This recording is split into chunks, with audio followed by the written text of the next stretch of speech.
चलिए बच्चों, आज हम लोग अनसॉल्व पेपर सेट नंबर 3 को 2023 822 कोड डीएक्स कौन सा 2023 का प्रश्न करेंगे। कोड नंबर 822 है और डीएक्स मतलब सेट नंबर कौन सा सॉल्व करेंगे बच्चों? 3। कौन सा सॉल्व करेंगे? 3 को करेंगे हम लोग। ठीक है, इसको मैं मिटा देता हूँ बच्चों। आइए सवाल को सॉल्व करते हैं। ये प्रश्न कितने नंबर का आया था? 2 नंबर का आया था। 2023 का प्रश्न है। बहुत इंपॉर्टेंट प्रश्न है बच्चों, आपको लगाना है। ठीक है, ओके, ध्यान से इसको देखना। मैं बहुत अच्छे तरीके से सॉल्व कर रहा हूँ। क्या करूँगा देखो बच्चों, लिखा है tan a plus B is equal to, बच्चों बताओ जल्दी से, ए किसका मान होता है? tan 45 का मान। ए किसका मान होता है? tan 45 डिग्री का मान होता है। बताओ, दोनों तरफ tan है, इसका मतलब कैंसिल आउट। तो यहाँ क्या करो बच्चों, a plus B is equal to कितना होगा? 45 डिग्री। कौन सा समीकरण बन गया? एक बन गया। यहाँ तक समझ में आया? आओ बच्चों, इसको देखते हैं हम इस तरफ। क्या लिखा था? tan a minus B is equal to कितना? 1/√3। अब बच्चों यहाँ हो जाएगा tan a minus B is equal to tan कितने डिग्री? इसका मतलब 1/√3 किसकी वैल्यू है? tan 30 का मान। tan से tan कैंसिल, हमारे पास क्या बचा? a minus B is equal to कितना होगा? 30 डिग्री। इक्वेशन कितना जी? सेकेंड। बच्चों हम लोग क्या करेंगे, इक्वेशन फर्स्ट और इक्वेशन सेकेंड को क्या करने पर? हल करने पर।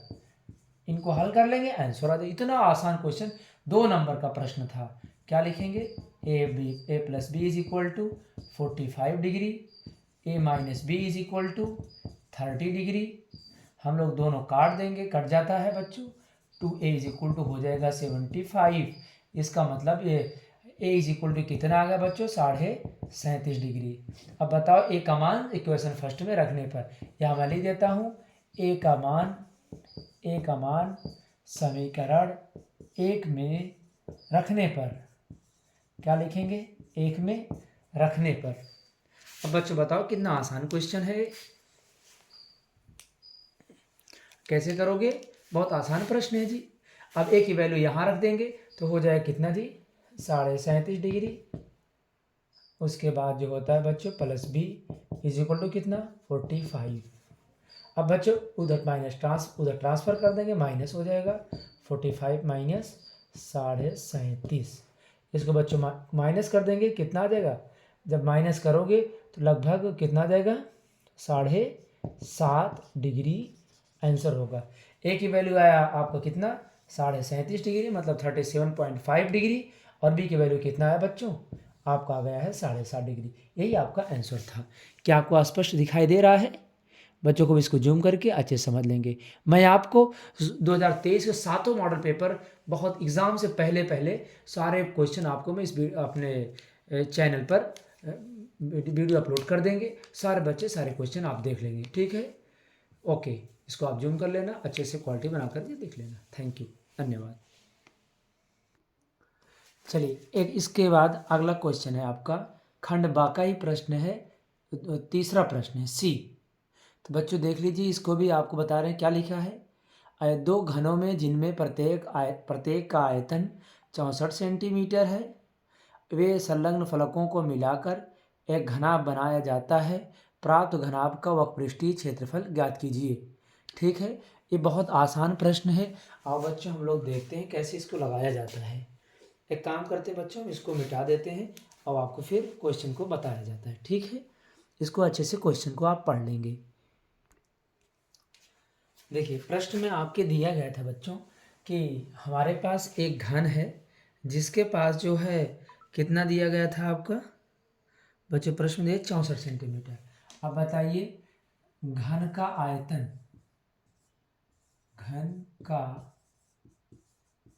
आयतन कितना दिया है? 64 सेंटीमीटर घन। इसका मतलब घन का आयतन का सूत्र क्या होता है बच्चों? इसे भुजा क्यूब होता है, इसे हम ए क्यूब मान लेते हैं। तो ए क्यूब इज इक्वल टू कितना हुआ जी? 64 होगा। इसका मतलब 64 किसका क्यूब है? ए इज इक्वल टू बच्चों हो जाता है, क्यूब यहाँ लगा देंगे, यहाँ 64 होगा। इसका मतलब ए का मान कितना आ गया? 4 आ गया है।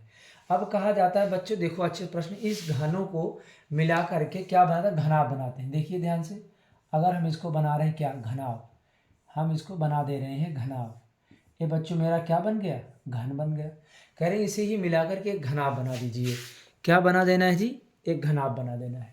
देखो फिर ऐसे एक लगभग बनाएंगे हम लोग, यहाँ बनाया जा रहा है, देखिए ध्यान से, हम लोग इसको बना दे रहे हैं लगभग एक फलक आपका। फिर पूरे बच्चे पूरा क्या दिखने लगा, एक पूरा पूरा आपका घनाभ दिखने लगा है।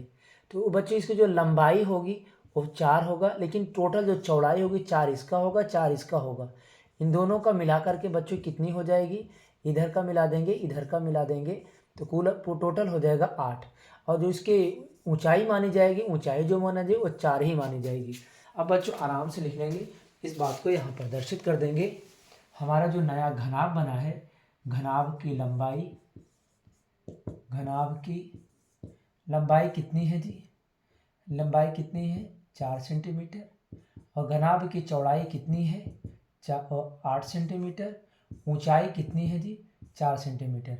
हमसे पूछा है घनाभ का वक्र पृष्ठीय क्षेत्रफल, घनाभ का वक्र पृष्ठीय क्षेत्रफल मतलब इसको शॉर्टकट में लिखेंगे सरफेस एरिया। सरफेस एरिया का सूत्र क्या होता है, formula 2LB plus BH plus HL होता है, ठीक है। इसको आप लिख लेंगे, क्या समझ में आया ना, LB plus BH, sorry BH, LB BH plus HL। Value रख दीजिए 2, L का मान 4 है, B का मान 8 है, फिर बच्चों 8 है, उसके बाद फिर 4, फिर उसके बाद 4 इंटू 4 हो जाएगा। ये दिखाई दे रहा है आपको साफ साफ। अब उसके बाद हम लोग क्या कर लेते हैं, बस सॉल्व कर लेंगे। इसको मल्टीप्लाई करेंगे होगा 32, इसका करेंगे 32, इसका करेंगे 16 आ जाएगा। अब वो पूरा जोड़ देंगे तो बच्चों हो जाएगा आपका कितना, 80 हो जाएगा। कितना हो जाएगा, 80 मतलब 80 हो जाएगा। अब इसको आप जोड़ लेंगे बच्चों, मैं इसको जगह लेके यहाँ पर लिख दे रहा हूँ। तो 80 में मल्टीप्लाई 2 करोगे तो कितना आएगा, 160 सेंटीमीटर स्क्वायर में आंसर आ जाएगा। कितना आएगा, 160 सेंटीमीटर स्क्वायर में आंसर आ जाएगा। ठीक है, समझ में आया कि नहीं आया। तो बच्चों इसको कैसे करोगे, आपको आराम से लगा लेना है। घन का आयतन 64 सेंटीमीटर, एक क्यूब बराबर 64 सेंटीमीटर घन होगा। उसके बाद ए इज इक्वल टू 64 मतलब 4 आ जाएगा। घनाभ की लंबाई हो जाएगी 4, चौड़ाई हो जाएगी 8, फिर 4। बच्चों इस फार्मूले आप 2LB plus BH plus HL में रख देंगे।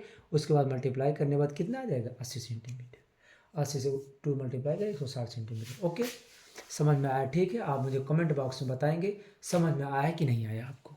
ओके।